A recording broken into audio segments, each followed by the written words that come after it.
Okay, so here we go. Simple harmonic motion, okay? Basically, it's simple harmonic motion. We're studying springs, rubber bands, all sorts of different types of energy here, for the most part. So basically, I'm just going to go through a quick brief of horizontal motion.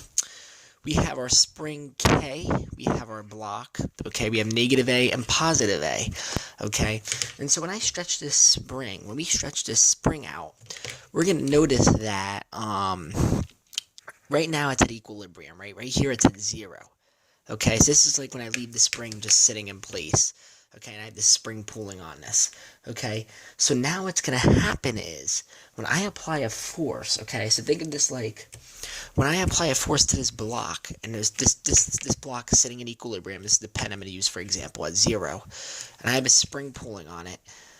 When I give it a pull, right, it's going to swing back, and it's going to keep bouncing back and forth, right? And that's our simple harmonic motion. It kind of looks like if I took an XY coordinate plane, it's going to look something like this, okay?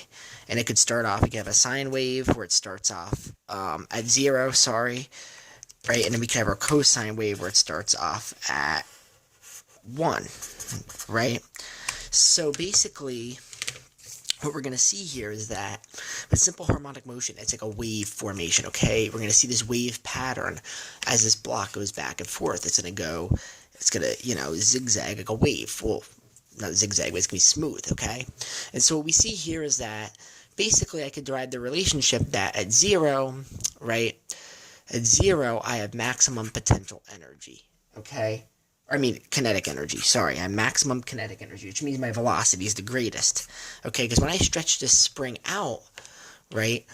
When I stretch it out, I'm giving it potential energy now, right? So over here, it's going to have potential energy. Over here, it's going to have potential energy. And there, it's going to have maximum kinetic energy, okay? So hopefully that makes sense, okay? Because this can be confusing sometimes. So when I'm pulling this spring and ready to launch it, I let go, and it goes over here, it compresses, and then it comes back out again. It keeps going back and forth. So maximum velocity is greatest here, whereas velocity is the smallest here, and the smallest there.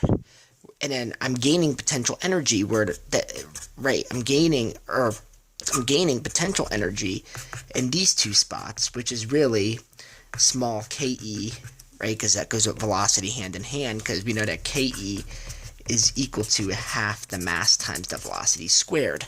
So it's really just focusing on velocity, okay? So we see these relationships as we go through, and then potential energy, we're actually going to have elastic potential energy, or which is going to be, or we'll have the spring constant, which is half Hooke's law, half of kx squared, or we'll have the elastic potential energy equation, okay? So basically, we're going to have either of these two, and we're going to notice that